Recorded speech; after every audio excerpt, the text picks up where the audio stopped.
What's up, everybody? We are back. That's 2 weeks in a row that we are back. Look at that. Bridges and Beaches, baby. Yeah. And Bridges and Beaches. We're steady. We're consistent. We are. This is 15. This is episode 15. Yeah. I never thought I'll even talk to you more than 15 times, let alone record. I know, and here we are, best of friends. We know each other's families. Yeah, we do. We do. We follow each other on social media, at least. Well, yeah. That counts as knowing today. You know yeah, how I see your edits are going well too, by the way. Yeah. I'm starting. So yeah, for those who don't know, my wife started a business and we're trying to make some Instagram marketing magic, and it's not a rewarding effort at all, but sometimes you do something that you feel that's gone right, and then you feel awesome for like 15 minutes, and that's great. So we should talk about having businesses on social media, and specifically about Spotify. Yeah. Because I haven't even told you this yet. Spotify has decided to restrict new episodes of my main show due to music. Of the main show? Which I have a license for. The main show. Which, is the one that gets the 100,000 plus views an episode now. Due to music that I have the license for. Did they ask you to prove it, or did you just let's go over the process here. Yeah. So I clicked the appeal, and then first one they said okay, because it's a general license. They're allowed to do it. So the second one and third one lately, I have 85 other episodes that they have no other issue with the same. So music, this is a new thing. Okay. Same exact intro, everything, same song. I've used the same song since day one.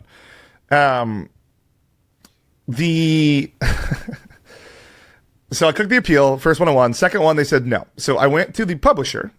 Well, the composer. I went to the composer first, and I said, "Hey," because he has his email. He's like, "If there's any problem, let me know, and I'll just do it." So I sent him a thing, and he's wrote me back like the next day. He's like, "Yeah, let me get with my publisher." So I gave him the information, and then they told the publisher no.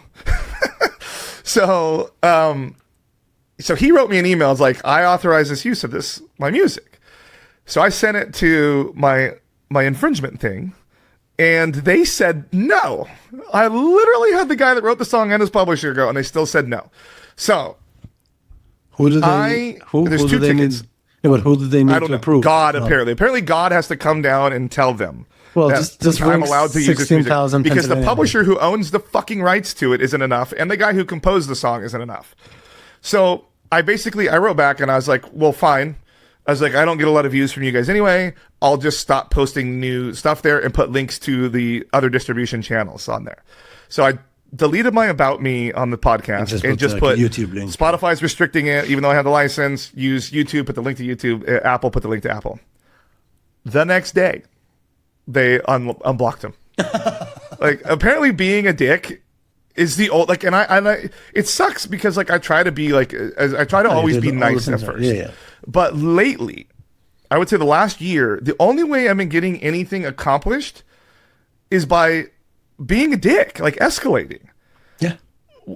At work, everything. I'll be like, hey guys, we can't really do that. They're like, well, we don't want to. I'm like, no, we're not going to do that. Deal with it. And that's okay.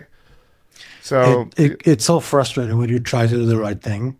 I mean, in every aspect of life, when you try to do the right thing and then you get, basically big ricochet from it, and then you have to go and do the wrong thing or be a dick. Yeah, you have to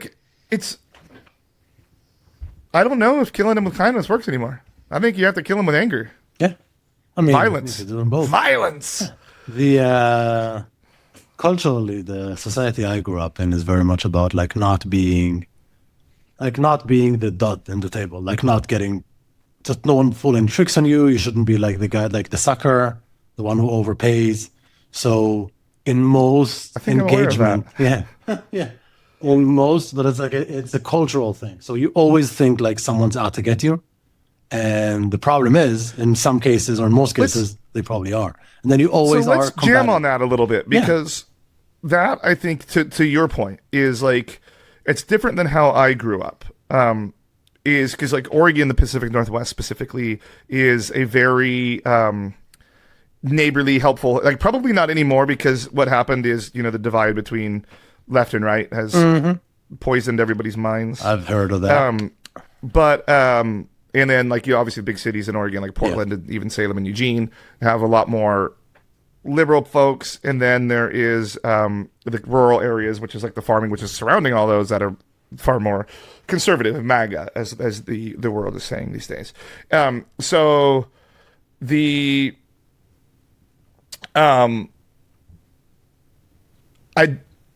it used to be like it was very neighborly up there. Everybody would go to help out. Like people would stop you in the street and ask for directions, and it's fine. Like you could ask anybody you see, and they're going to probably help you out.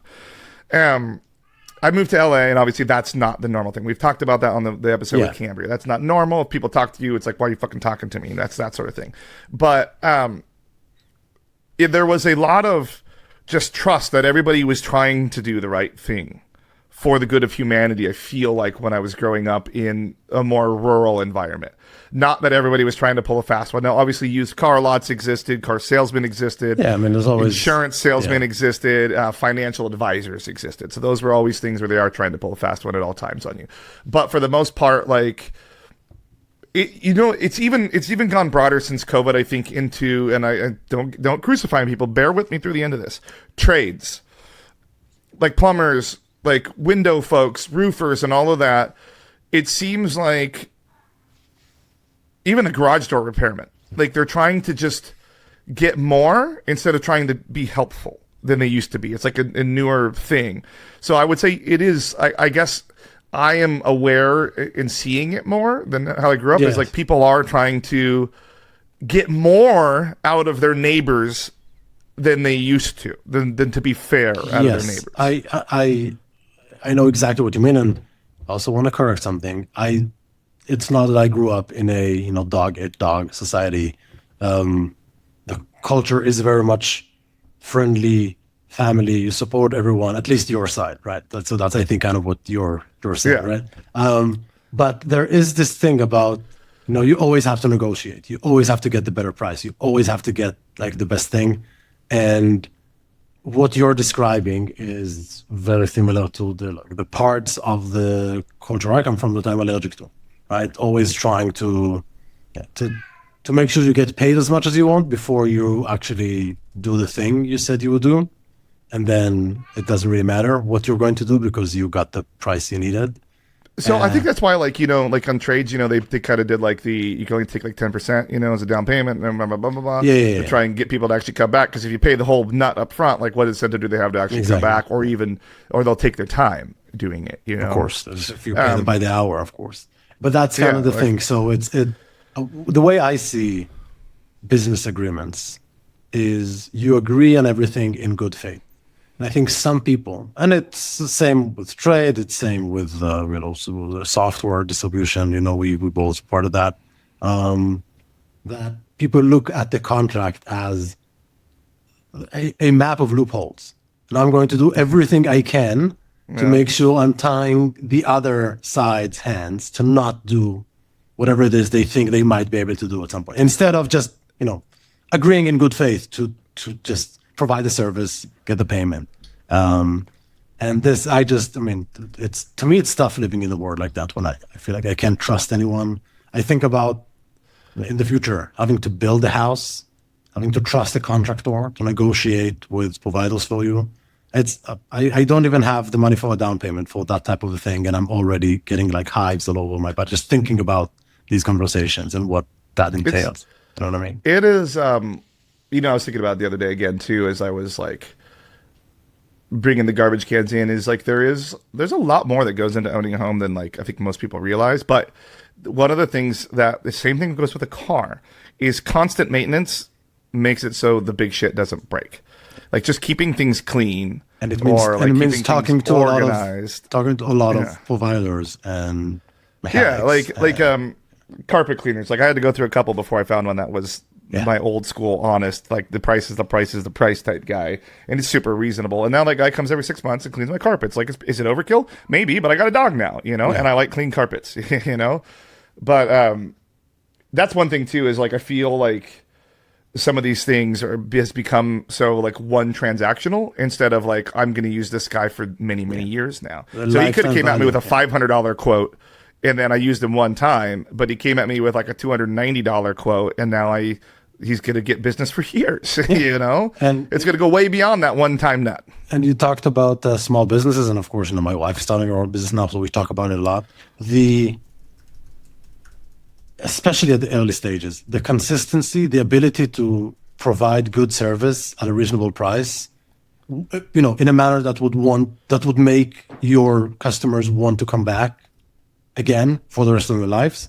I think this is probably the number one goal of any small business, and I think so many look past it. They're just like they've gone past that. They're like, let me get my nut right now. It's that instant gratification. Exactly, and I'm seeing it. Even we just talked about it over lunch today. There's a new Vietnamese coffee shop in our neighborhood. I'm not gonna name the name, but it's a great place. They have good coffee. They have good food. Two questions. Yes. Coffee's gonna be strong, which is fine. Yeah. Are the girls wearing clothes? Last time I checked, yes, they were wearing clothes. Why so when you say you're going to get Vietnamese coffee in the Orange County, Southern California area, usually it's a lingerie / bikini coffee shop is what that means. Nope, and you sit at a table for many hours and they come to you and you feel disgusting. None of that at all. This is just a normal coffee shop. They are not normal here. I mean, yeah, it doesn't seem like it. And they also serve food. Great food. Not a lot of options on the menu, but great food. And the kitchen is open from 10 a.m. to 3 p.m. Yesterday, my wife went there to work from there and to have lunch at 1:30. She came in, put her order in, and they told her, sorry, the kitchen is already closed for today. Now, this is a new business. And we like the place. It's not going to be around very long. Yeah, exactly. It's nice. It's fun to hang out there. They have great food. Great but spot. Tomorrow, when she needs to go do the same thing, she's not going to go there. Exactly, because she can't even trust Google Maps that tells her when. Did they say why? They did not say why, and of course we speculated. And literally today, we needed to go somewhere to have a quick lunch, and that was our go-to spot in the previous few weeks, and we just didn't go there because we didn't know if the kitchen is going to be open. So that is exactly what I started with saying. At the early stages of your business, consistency is key. You want to be an establishment that people come back to day after day for 5, 10, 11, 15, whatever, how many years. You cannot allow yourself to, close the kitchen early. It's like that reunion place that we went to before we went to dinner when you were out here. Yeah. And I've ordered, because we used to be our brunch spot for like a hot minute. But I've ordered the same brunch item there 3 different times, and it's been completely different all 3 times. Yeah. And it's like they have like 4 locations on that. And like, how is it so wild when like you have like a large set that's supposed to be the same thing? So, I mean, consistency is very much key. That's like why, people could shit on McDonald's all they want, but you order a Big Mac in Missouri and you order a Big Mac in California, it's going to taste the same. In the past 60 years, like, yes. That's just how it is. Same recipe, yeah. And when I work, and you know that I used to wait tables in one of the biggest like restaurants establishments in Tel Aviv. I think now it closed, but it was around for 30 years. And when I joined, I remember I was told the thing is people come here, they want to get the exact same salad they had 10 years ago, same coffee, same schnitzel, whatever it is. It has to be the same, and your service has to maintain the same service level. And that is the reason why they're so good. They have so many restaurants now. That woman who made it, she's now a big star. She's like the master chef judge now. And that's how they do it. We had this other like fine dining restaurant that we used to go to all the time. And the food is pretty consistent. That's not the problem. But the service is so wildly like you feel like you're being taken care of versus like you feel like you're paying $400 to like be like, hey, can I get a refill real quick here? Like, and that's not like. I mean, I would say we used to go there at least once a month, and now we go to Chop House because Chop House is consistent. The other one, it was all over the place. Even on my birthday, like we went on my 40th birthday, like the actual day, and it was so disappointing the service there that we have not been back, and that's almost been 2 years. Yeah, I mean, I know there's a lot of restaurants in your neck of the woods, but in New York, I can literally eat dinner at a different restaurant every week.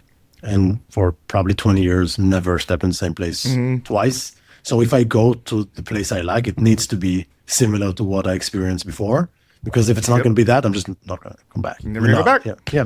And not You in any guys- negative thing. It's just like I won't bother, Do restaurants cycle in and out pretty frequently there? Like, I feel like some of the restaurants that I walk by when I've been there, like it looks like they've been there a really long time already, It's despite not having a lot of people in there. What I like to say about New York is whatever it is you can think about, you have it here. So you can have dinner for $1,000. You can have dinner for $2. You have restaurants that are here for 45 years. You have restaurants that you have, street corners that have a rotating restaurant for the past. I mean, I live here for 6 years and I've seen, 5 or 6 different places open up in the same spot unsuccessfully. So you can, sometimes some place opens up and then it's an instant hit and it stays there for long. Sometimes this place that you loved, I mean, I know we, again, moved here 6 years ago. We visited a few times before. Those classic places that we loved, that were perfect. And now they shut down for whatever reason. So it's just like it changes. City changes all the fucking time. Yeah, I hate when like my really good like places that I love, like I adore, like a restaurant, like, goes out. Like, especially like when the vibe's good. It doesn't have to be perfect on those ones, Like there's like smaller, like not fine dining. I think is like, I'm a little more, or even slightly elevated, like upscale places. I think need to be a little more. If I'm going to a dive bar, like it doesn't have to be like a cheeseburger's a cheeseburger. At the end of the day, like sometimes I'm after the convenience and the comfort versus the experience. Yeah. And like I get pretty bummed when like those comfort places, like the ones that are like a Tuesday night spot versus like a Friday night spot go out. And sometimes there are signs and sometimes whatever, the owners decided that they need to invest somewhere else. And that's just it. Yeah. You guys, when you guys moved there 6 years ago, you've had 2 different places that you lived out there, right? But you stayed in Brooklyn both times. 3. So we started in Manhattan, then we moved to Brooklyn, and we were in one spot for a year, and then moved to where. Yeah. Did you just think you wanted Manhattan, or? We moved to Manhattan this November 2019. So we had really cool 3 months, and then COVID for the most part. So then after, like when COVID started to disappear, we're like, okay, we just spent 2 years basically in a cube on this island, and we just needed something else. We used to walk up and down, the grid. We walked all the way Central Park. We go through. I'll try and find. I actually probably can send pictures to put up here of us standing in Times Square where it's empty, just empty, like, completely empty. Or Soho, which if you've been to Soho, it's like huge commercial street, completely empty. All of the stores are like blocked with wood panels. All that crazy. I went my first like big trip to New York, like where I actually like walked around, was in probably like January, maybe even December of 21, or January of 22. It was really early. Yeah, but it started to come back though. Yeah, but it was still pretty. There's still a lot of masking and stuff going on. But I remember I went to Times Square. It was my first time going to Times Square. It was like fucking empty. Yeah, it was so empty that I got Joe's Pizza 3 days in a row without having to really wait. Yeah. I don't know if you can still do it, but the old hack was you could go in and get a whole pie and you didn't have to wait in the line. Yeah. As long as you ordered the whole pie. I think still. So you were there now and you saw what Times Square is. But then now it's like shuffling sideways, like you when we were use your leaving elbows. that show. It was, yeah. And then, I mean, thankfully I'm from here, so I know how to deal with crowds. But the fucking tourists, man, like they are just everywhere, like just looking at shit, dude. Look at you. You spent like probably 2 months accumulated in New York and you already feel like a local. Yeah, like, well, because I guess like one of the things that's crazy about my mind is like I observe and I lock in things like that real quick. So I've seen it, done it, period. Yeah. Right? Like I've checked that off the box. So and on top of that, New York is very much a city where you spend here 3 days, you're a New Yorker. You have your favorite. Yeah, I've seen my Flatiron building. I've seen the fucking Empire State Building. I've seen what is it, Penn Station. I've seen Grand Central. You're there. I've checked off all the major things. So now I'm to the point where like I know the type of experience that I want in New York. So I just go and find that particular experience and then I just vibe on it. Like sitting at the Roxy or sitting at like an Irish pub, with like the wood bar and the wood trim and all that. Like I like that. Like I know I'm in New York and I should be looking at shit, but like I also want that vibe, Like there's a certain smell sitting in those restaurants or those bars that like is so uniquely New York that like when I'm there, I want to like that's what I want now. And the beauty is there are about probably 1,500 other Irish pubs, all with their little changes of flavor that you can get the same experience but a little differently. There are about 500 places like the Roxy. You can sit and listen to live jazz and get like a nice cocktail. Like it's all So when so it many was cool things because so literally when we walked out of the hotel and I was like, I want to go to an Irish pub, and I just didn't have a plan and everything. I just started walking until I found one, and I found one in about 3 blocks. dude. McLaren, McGregor, whatever. Yeah, it's all there. Just Yeah. it's really fun when you. I love every city, or not city that I travel to. Well, we talked a little bit about it last time. You love having plans. I love just like getting lost somewhere. And New York is the city for that. You just walk around, something happening. There was a asterisk on the I gotta have plans there. I just wanted to go to an Irish pub and have my cocktail. Yeah. And then it can happen anywhere. After that, like I could have sat there all night. That was my real like vibe plan. Yeah. Now the first one we found, it was fine, but it wasn't. I'm going to sit there all night spot. So we actually went back to the hotel bar and then called it. Which is a place to sit all night, by the way. That's specific. Yeah. If I would have known, I would have went to the. Well, I think the Roxy would have been a charge that night, which is fine. But like, I have a feeling that it's like pay, super. like for an extra drink to sit there for 10 to hear music. Yeah, but is it packed though at night? Yeah. Really depends on the night. But again, I mean, if you want that vibe of sitting with live jazz and drinking, there are actual jazz clubs for that. There are just other restaurants or bars that you have live music at. And if that's your scene, that's like super easy. I feel like there's a possibility that I might be spending a lot more time in New York. So hopefully, I'll interesting. Yeah, we'll see. We'll see what happens in the future. We'll like a once a hang month out. thing, which would be crazy. we will hang out quite often. I can only we could do these in person. Yeah, we should do this in person. Bring cameras with me everywhere. We might have to not do 3 cam and just do like 1 camera where it's just us sitting. Yeah, you know what we could do actually is we could do like us going to like a happy hour and sitting with the mics on and having this while we're there. Just drinking and talking. Yeah, like a live, how cool would that be? Yeah. I mean, when are you coming? When are we finalizing this plan? I mean, probably not by the end of the year because flights are still fucked. I was looking at a couple the other day, and they're just. Flights. I mean, but I thought now it's that's it. They figured it out. Dude, solved, bro. Solved it, bro. ATCs they're coming back to work. They're gonna get $10,000 bonus. We're all getting 2 Gs. Like we're all. Wait, I'm not. You're not. You and I aren't getting 2 Gs. I'm not getting. But but food I hope to not get deported. Paid. I'm not getting deported. I'm happy. So that's. Just wait till that fucking van shows up, man.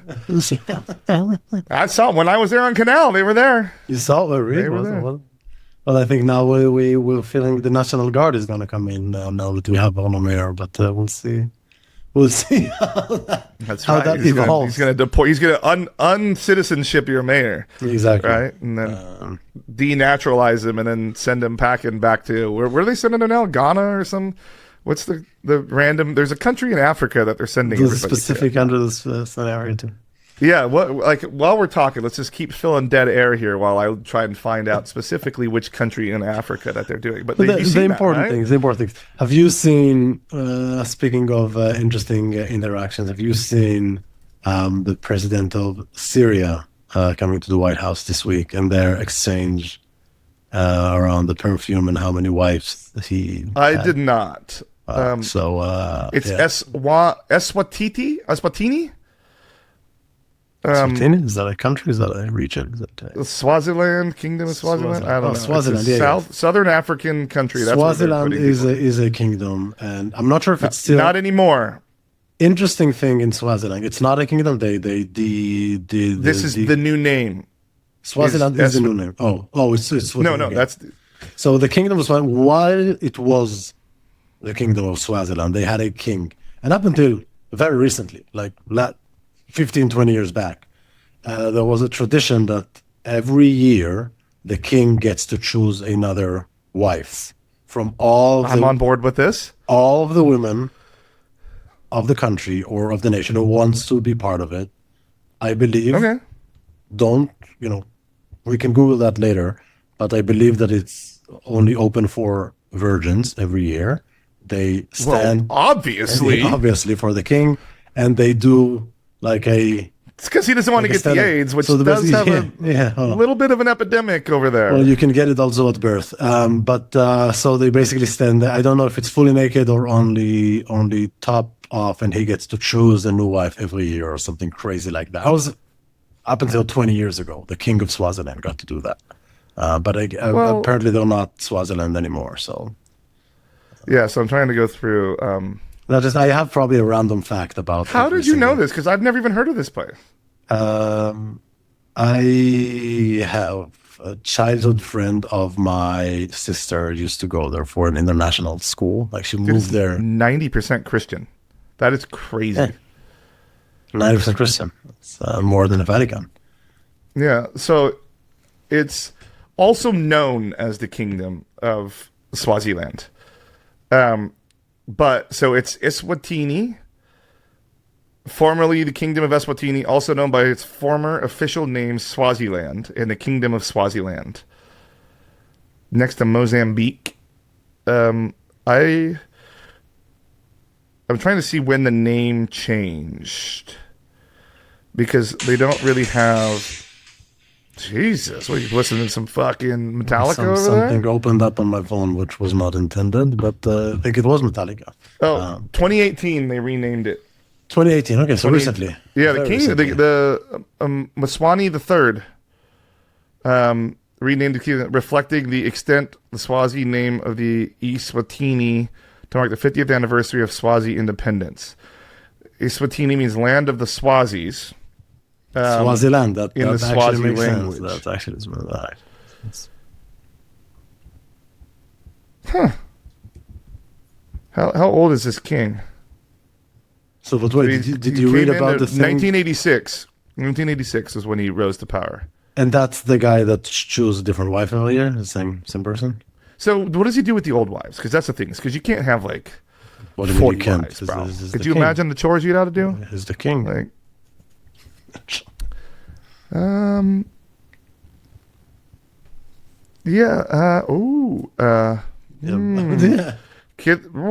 we're learning a lot today. In 2000, he allegedly called for the parliamentary meeting to debate if HIV positive people should be sterilized and branded. He's been accused of kidnapping women he desires to marry. That doesn't sound too positive, I have to say. His household budget is $61 million, while the average Swazi lives on less than $1.25 a day. That is insane. Yeah. That's a big budget for his house. So you see, he doesn't have to do all the chores. Think about it, because it's probably, with that kind of budget, he can pay about 1,000 people to do all the chores for him. Yeah. Okay. So, not a super good dude. Yeah. Interesting. Learned a lot today. What else should we talk about? I think we should try and make this a segment where we bring up random countries. We learn about a new African country? It doesn't have to be African, first of all. It could be any country. And then we have to name all of the weird facts we know about the country and then Google it. So, okay, I like that. That's geography. The Bridges and Beaches Geography Corner. Yeah. Which actually goes well with the quiz corner, which now we have music, but we don't have a quiz today. We could put the music, though. Let's do it. Everybody, this is what the new music's going to look like right here. Yeah, pretty impressive, right? No, get ready for next quiz. So I'll make one for geography trivia, and I'll try and have like land coming together or something, you know. So Bridges and Beaches, the terrain version.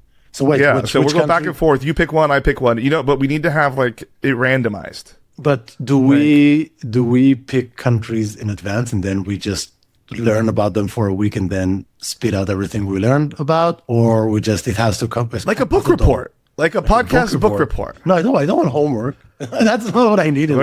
You've been assigned. Yeah. You've been assigned. No, but I like that you mentioned Swaziland, and I just had this random fact, which apparently is not even true, or we don't know yet. But Yeah, I mean, look, if someone in the comments can correct us, one of our 18 listeners, if you're from Swazi, jump in the comments and tell us what life is really like. If the king himself wants to come he's in there. Wants to come as a guest. He's like plugged in to what people are saying. That actually, that can be a goal for us. Sometime during the coming year, we will interview a country leader. There, I said it. I'm going to do it. It's going to be either the king of Swaziland. Can it be Donald Trump? I hope it would be, and I think the interview would be really good because the bigliest, greatest. bestest. I will not ask any nasty questions. Look, you live close by him. When you go, pop over to his penthouse. No longer knock on the door. He's no longer your president, but I am probably closer to Mar-a-Lago than you are. I bet you he wishes he was last Tuesday when he were voting for mayor. Yeah. Just mailing in his ballot from Mar-a-Lago. Probably still did. Somebody should check on that. Anyway. I think it would have been a great mayor of New York, I have to say. If that would have been Donald Trump? If that would have been the extent of his political end of war, that probably would have been great. Just with Donald Trump? Yeah. Being a mayor of New York? Why didn't he? If that was the end of his career? Yeah, exactly. Did he ever try to run for it? Did he ever try? Let's Google it up, but I don't think so. I know he was on the ballot for the presidential primary. I want to say late 90s at one point. Like 2016 was not the first time he had to go, but I'm not really sure.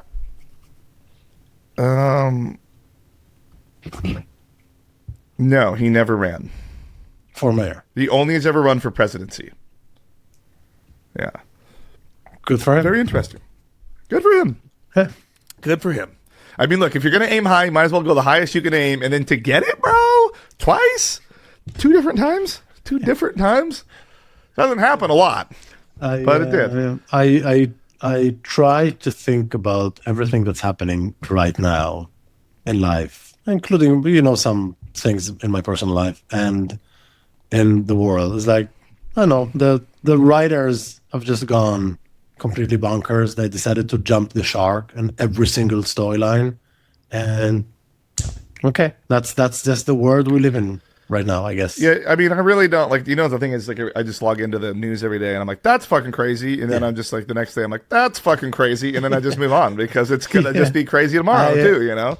I stopped. I'm looking at my family WhatsApp group, and I think that's fucking crazy, and I just that's what it is. Yeah, that's life. That's just the world we live in now. So that's why you just got to go to brunch till your favorite restaurant closes up, and then you pick a new one. And then, that's all. It's all you can do, man. And just watch that paycheck dwindle.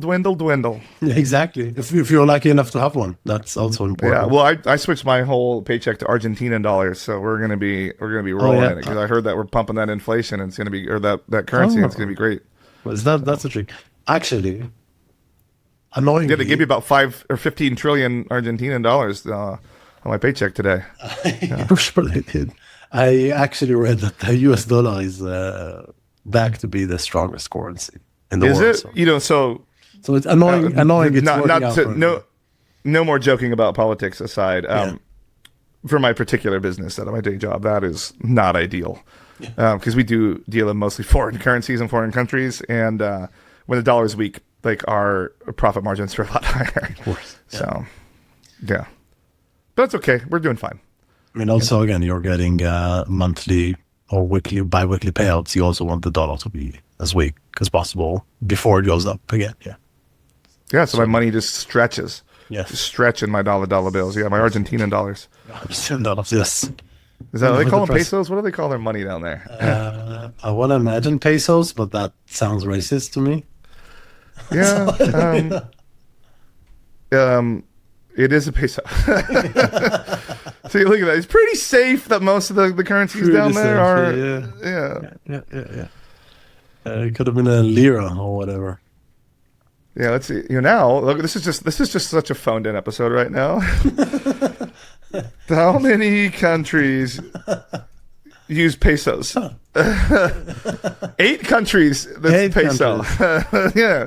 Ocho. So of the 192 or whatever, it's not a significant chunk, but No, it's You not. nailed it. You nailed it, bro. That's so. Yeah, it's good. It's good to know. I feel like I've learned a lot about pesos, about Vietnamese Yeah. coffee places. So it's and Latin American countries and Philippines.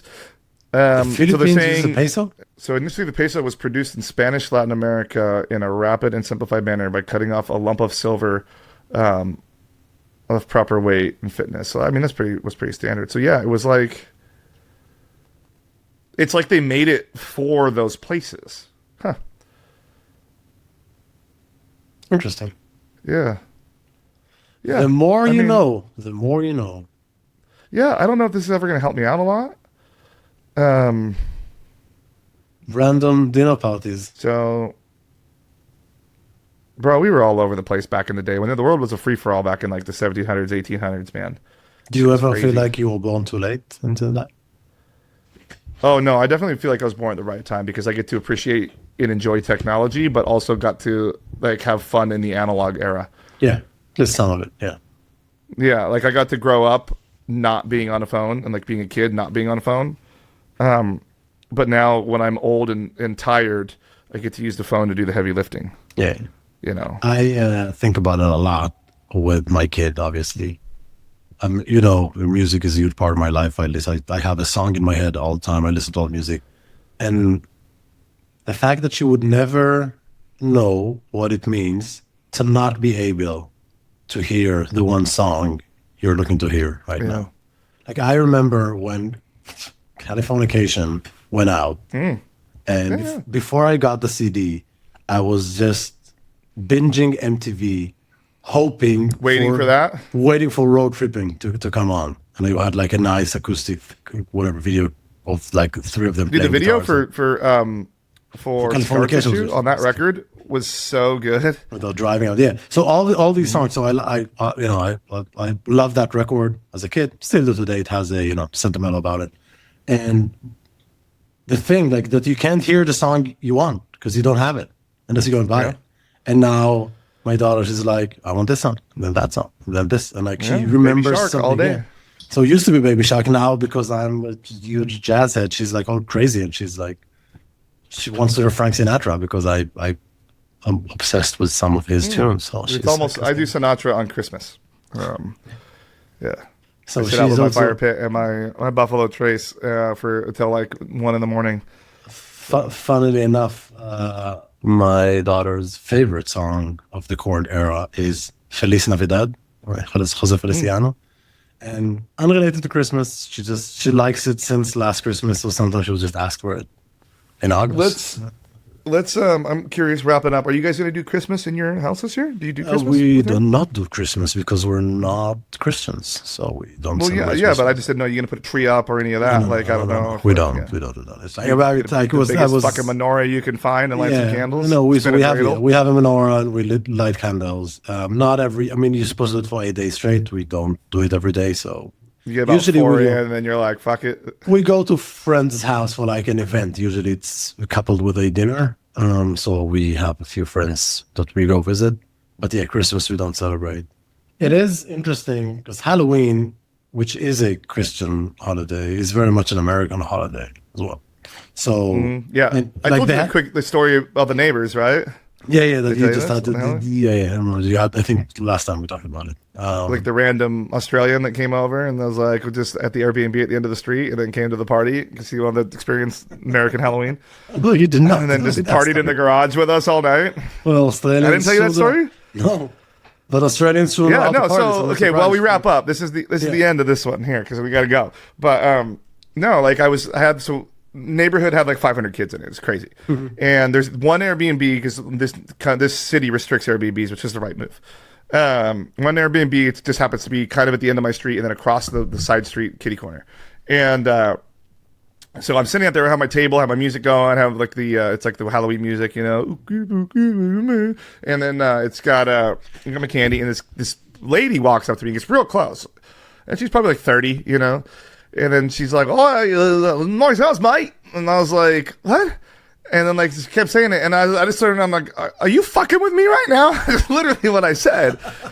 And then like the guy's like, "No, mate." He's like, "We'll stay at the Airbnb." And he's like, "We got kids here, experience Halloween." And I was like, damn, and I was pretty like lit up because I've been golfing earlier in the day and all that, you know. And then It's a good accent, by the way. yeah, so spot on. Yeah. And so I just talked to him for a couple minutes, and then they fucked off, you know. And then like probably like 2 hours later, we were having a party down at the neighbor's house in his garage with the fire pit and everything. And like I see them standing there, and they're looking around because I knew they were trying to come back because they knew I was partying. And I was like, Australians, oh hey mate. And then they come across the street and then like tell us their story, and then they literally partied all night. Yeah, and they were pretty lit up though. But yeah, the dude like drives boats in the Sydney Harbor. Like he's like the tour boat driver. Like yeah, so if I go there, we got a tour boat locked, bro. Have you ever been there, Australia? I have not been to Australia. I've not been there. That's a long flight. I feel like it's a different planet. Like the people are weird and everything's crazy. But yeah, so some holidays you culturally cannot really avoid if you're here on Halloween. Like, and you know, a kid goes to daycare, they dress up. Of course, we dress her up. Like we loved it, and we had plans on doing trick or treating, but she is too young and whatever. She got tired. But yeah, Christmas we probably will not celebrate. I assume we'll do something for Thanksgiving if with friends. We have some family. So. Yeah, Thanksgiving's my favorite. I go all in. It's nice. It's like the Passover for Americans. Like you all come together and you do stuff. Yeah. You have like a big thing. Yeah. All right, bud. Well, we're gonna wrap this one up because I gotta take the dog out, and then I have a call in 4 minutes that I have to get on. Sure. So it's back to back. I just want to shout out to Buddy who did not bark even once today. Yeah, because he was sleeping on the floor right here, but he's looking at me. He's got barking in his eyes. He's gonna come up. Yeah. Alrighty, Gardeners so haven't got here yet. So. Next week, the week after is Thanksgiving, we'll probably skip one. Skip that one, but next week we'll come back to make it 3 in a row. Oh, look at that. Yeah. Alrighty. All right. Safe week. Bye, everybody.